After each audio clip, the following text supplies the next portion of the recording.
কোনো রকম বেলাবেলি ঝামেলা ছাড়াই খুব সহজে ঝটপট বানিয়ে ফেলুন পুর ভরা মজাদার পরোটা রেসিপি। এই পরোটাটা দেখতে যতটা সুন্দর লাগে, খেতে তার থেকে দ্বিগুণ সুন্দর লাগে আর খুব তাড়াতাড়ি তৈরি হয়ে যায়। আর এতটাই সফট হয় যে মুখে দিতেই মিলিয়ে যাবে।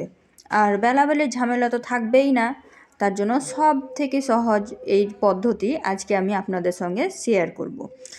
আমার মনে হয় না যে পৃথিবীতে এর থেকে বেশি সহজ পদ্ধতি কোথাও আছে পরোটা তৈরির। আর এই পরোটাগুলো প্রত্যেকটা ফুলবে। এই পরোটাটা আপনি বিনা তেলেও তৈরি করতে পারেন, আবার ঘি দিয়েও তৈরি করতে পারেন, তেল দিয়েও তৈরি করতে পারেন, সেটা আপনাদের ইচ্ছা। পরোটাটা একবার আমি ভেঙে দেখাচ্ছি। দেখেন, এতটাই গরম ছিল যে হাতে ধরা যাচ্ছিল না, তাই একটু অসুবিধা হয়েছিল। এই তো দেখেন কতটা সুন্দর, আর একটা খেলেই পেট ভরে যাবে। আর এত মজার পরোটা,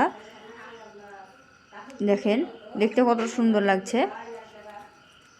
আসসালামু আলাইকুম, কেমন আছেন সবাই? আশা করি সবাই ভালো আছেন, সুস্থ আছেন। আর আলহামদুলিল্লাহ আমরাও খুব ভালো আছি, সুস্থ আছি। সোনালী রান্নাঘর উইথ ভিলেজ ফুড চ্যানেলে আপনাদের প্রত্যেককে স্বাগত জানাই।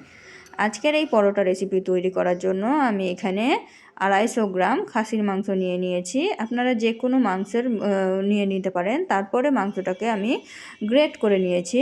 আর এই মাংস দিয়ে আজকে আমি পরোটার পুরটা তৈরি করব। তো দেখেন আমি কিভাবে তৈরি করছি। এই তো কড়াইয়ে আমি দিয়ে দিয়েছি সামান্য পরিমাণে তেল, তারপরে আমি দিয়ে দিলাম গোটা জিরা। যেহেতু এখানে মাংসটা ভাজতে হবে, তাই এখানে আমি তেল অ্যাড করে দিয়েছি। এই তো এখন আমি একটু একটু মশলা দিয়ে দেবো। এখানে আদা রসুনের পেস্ট দিয়ে দিলাম 1 চা চামচ মতো, আর দিয়ে দিলাম পেঁয়াজ পেস্ট।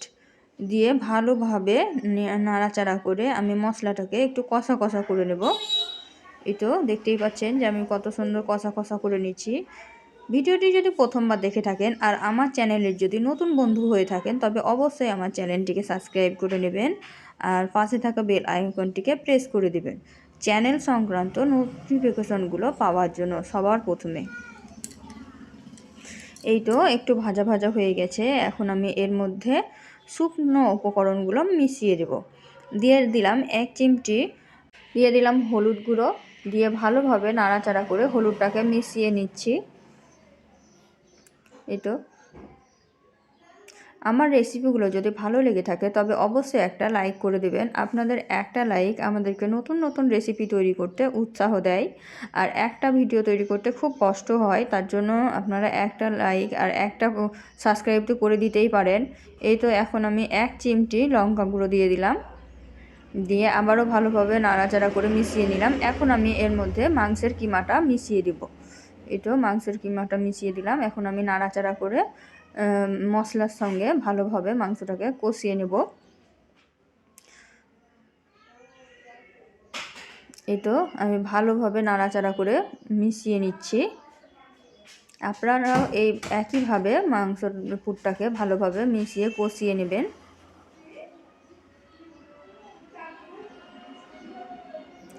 মাংসের পুরের স্বাদটা যাতে আর একটু ভালো হয়, তার জন্য আমি এর মধ্যে অ্যাড করে দিলাম ধনিয়া জিরা পাউডার আর স্বাদ মতো লবণ। লবণ তো দিতেই হবে, তাই আমি 1 চা চামচ দিয়ে দিলাম লবণ। আর আবারও ভালোভাবে কষিয়ে নিচ্ছি। মাংসটাকে ভালোভাবে কষিয়ে নিয়ে তারপরে এর মধ্যে আমি অ্যাড করে দেব আলুর পিউরি।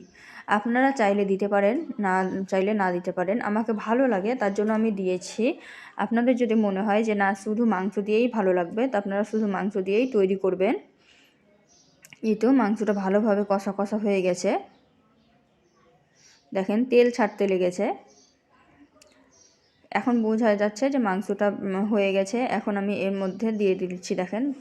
দেখলেন আলুর পিউরিটা দেওয়ার সঙ্গে সঙ্গেই কিন্তু মাংসটা একদম একটা আঠালো ভাব চলে এসেছে। এই পর্যায়ে আপনাদেরকে ভালোভাবে অনবরত নাড়াচাড়া করতে হবে, না হলে কিন্তু তলায় লেগে যেতে পারে। তখন একটা পুরা ভাব চলে আসবে, তখন খেতে ভালো লাগবে না। তার জন্য আপনাকে অনবরত নেড়ে এটাকে কষিয়ে নিতে হবে যতক্ষণ না মাংসটা আর আলুটা ভালোভাবে সিদ্ধ হয়। এখানে যেহেতু দুটাই গ্রেট করা ছিল, তার জন্য বেশি সময় লাগবে না সিদ্ধ হতে। এই তো আমি ভালোভাবে একদম কষিয়ে নিলাম। আর এই অবস্থাতেই আপনারা যদি আপনাদের মনে হয় তাহলে একটু তেল অ্যাড করেও ভেজে নিতে পারেন। আমার আর প্রয়োজন পড়েনি, তাই আমি আর দিইনি। এই তো ভালোভাবে আমি নাড়াচাড়া করে একদম গায়ে লাগা লাগা একটা সফট ডো তৈরি করে নিলাম। দেখেন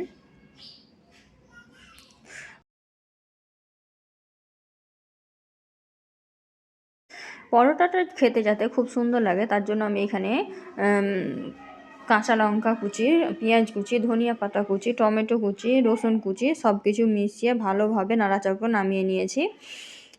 খুব বেশি আর নাড়াচাড়া করতে হবে না, নামিয়ে নিয়েছি। আর মোগলাই পরোটার পুরটা আমার তৈরি হয়ে গেছে। এখন আমি পরোটা তৈরি করার জন্য ব্যাটার তৈরি করে নেব। ব্যাটার তৈরি করার জন্য আমি এখানে 1.5 বাটি ময়দা ব্যবহার করেছি। আপনারা আপনাদের পরিবারের সদস্য অনুযায়ী করে নেবেন।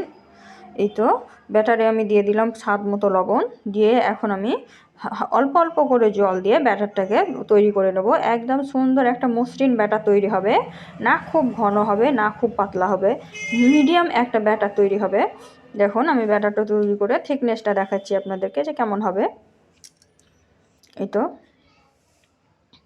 ভিডিওটি যদি ফেসবুক থেকে দেখে থাকেন তবে অবশ্যই আমার ফেসবুকের পেজটিকে ফলো করে রাখবেন। ভিডিওটি কোথা থেকে দেখছেন কমেন্টে জানাতে ভুলবেন না। এই তো আমি একদম পারফেক্ট মসৃণ একটা ব্যাটার তৈরি করে নিয়েছি। আমি এর থেকে বেশি আর জল অ্যাড করব না। দেখেন একদম মসৃণ একটা ব্যাটার তৈরি হয়ে গেছে। এখন আমি পরোটাগুলো তৈরি করে নেব।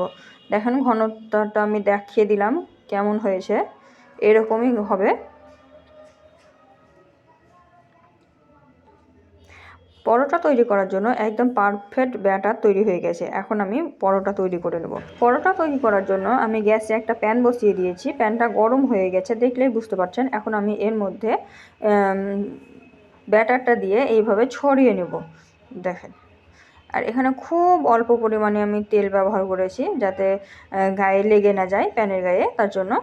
এই তো আমি এইভাবে পাতলা করে ছড়িয়ে দিলাম। এই পর্যায়ে আপনি আঁচটা একটু কমিয়ে রাখবেন, নাহলে কিন্তু পরোটাটা দিতে দিতে হয়ে যাবে। তখন সেটা করার পরে এই তো আমি ভাঁজ করতে পারবেন না। এখন আমি এটাকে এখন আমি এর মধ্যে পুরটা ভরে দিব, সেই মাংসের পুরটা। তাহলে দেখতে কত সুন্দর লাগছে। পরোটা তৈরি হয়ে যাবে। আমি ছড়িয়ে আপনারা অনেক রকমের মোগলাই পরোটা খেয়েছেন, কিন্তু এই পরোটাটা আপনাদের কেমন লাগলো আমাকে কমেন্টে জানাতে ভুলবেন না। আর যদি ভালো লেগে থাকে তবে অবশ্যই আমার চ্যানেলটিকে সাবস্ক্রাইব করে দেবেন, আর পাশে থাকা বেল আইকনটিকে প্রেস করে দেবেন, আর একটা লাইক করে দেবেন। এই তো আমি ভাঁজ করে দিচ্ছি, দেখেন এইভাবে আপনারাও ভাঁজ করে দেবেন। দেখেন কত সুন্দর, একদম সুন্দরভাবে ভাঁজ হয়ে গেল। এখন আমি ওই মধ্যে একটু ফাঁকা আছে, ওইখানে একটু ব্যাটার দিয়ে দিব, তাহলেই পুরো হয়ে যাবে। এই তো ব্যাটার দিয়ে দিলাম। এখন আমি এটাকে উল্টিয়ে পাল্টিয়ে ভেজে নেব। আপনি চাইলে এমনিও খেতে পারেন ভালোভাবে ভেজে নিয়ে, তাহলে খুব সুন্দর লাগবে। আর যদি মনে করেন তেল দিয়ে ভাজা করে খাবো তাহলেও কিন্তু ভেজে খেতে পারেন। এই তো এখন আমি এর মধ্যে তেল অ্যাড করে দেব, দিয়ে পরোটাটাকে ভালোভাবে ভেজে নেব। পরোটাটা যখন তেল দিয়ে ভাজবেন তখন দেখবেন কত সুন্দর ফুলে ফুলে উঠবে। এই তো দেখেন আমি তেল দিয়ে ভেজে নিচ্ছি। কালারটা যখন গোল্ডেন কালার হবে তখনই নামিয়ে নিতে হবে, তাহলে বেশি সুন্দর লাগবে। আর দেখেন পরোটাটা ফুলতে শুরু করেছে, একটু ভালোভাবে লক্ষ্য করবেন তাহলেই বুঝতে পারবেন। এই তো এখন আমি উল্টিয়ে পাল্টিয়ে এপিট ওপিট করে ভালোভাবে ভেজে নিচ্ছি। এইভাবে আপনারাও ভেজে নেবেন। আর এইরকম পরোটা যদি গরম গরম খান তাহলে এর সঙ্গে আর কোনো কিছুই লাগবে না, যেহেতু মাংসের পুর ভরা আছে। পরোটাটা কত সুন্দর ফুলেছে দেখেন।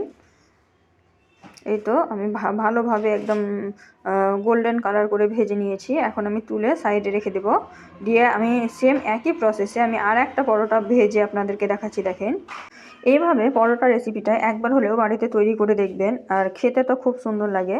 আর যদি তৈরি করে দেখেন তাহলে কেমন হয়েছিল আপনারটা কমেন্টে জানাতে ভুলবেন না। আর যদি ভালো হয়ে থাকে, ভালো লেগে থাকে, তাহলে অবশ্যই একটা শেয়ার করে দেবেন, লাইক করে দেবেন। এই তো আমি আবারও একই প্রসেসে আবারও আর একটা দিয়ে দিলাম। এইরকম বেলাবেলি ঝামেলা ছাড়াই পরোটা ঝটপট তৈরি হয়ে যায়, তাই খুব সময় বেঁচে যায় আর সবাই খেয়ে প্রশংসা করবে। একবার হলেও তৈরি করে দেখবেন। দেখেন কত সুন্দর লাগছে পরোটাগুলো দেখতে, এমনিতেই দেখতে সুন্দর লাগছে। দেখেন একইভাবে আমি সবগুলো পরোটা এইভাবে লাল লাল করে ভেজে সুন্দর করে তুলে নিয়েছি। এখন আমি আপনাকে একটা প্লেটে করে নিয়ে দেখাচ্ছি। দেখেন যে পরোটাগুলো কত সুন্দর হয়েছিল। আর দেখেন ফুলছে, দেখেন পরোটাগুলো কত সুন্দর। এই তো এখন আমি একটা প্লেটে নিয়ে দেখাচ্ছি। দেখেন কত সুন্দর লাগছে দেখতে। আর আমি একটা ভেঙে দেখাচ্ছি। দেখেন পরোটাটা এতটাই গরম আছে যে এখন হাত দেওয়া যাচ্ছে না, তবুও আমি আপনাদেরকে দেখাচ্ছি যেহেতু এখন সবাই খাবে। এই তো দেখেন, দেখেন পরোটাটা টান দিতেই ছিঁড়ে যাচ্ছে, এতটাই সফট। আর ভিতরে দেখেন পুরটা একদম ঠাসা ভরা আছে। এইরকম পরোটা তৈরি করলে আর কিছুই লাগবে না, শুধু পরোটাটাই খেতে দুর্দান্ত লাগে। ভিডিওটি যদি ভালো লেগে থাকে তবে অবশ্যই লাইক, শেয়ার, কমেন্ট করে দেবেন। আর এরকমের নিত্য নতুন ভিডিও পেতে আমার চ্যানেলটিকে অবশ্যই সাবস্ক্রাইব করে দেবেন, পাশে থাকা বেল আইকনটিকে প্রেস করে দেবেন। ততক্ষণ সবাই ভালো থাকবেন, সুস্থ থাকবেন, দেখা হবে পরের ভিডিওতে। খোদা হাফেজ।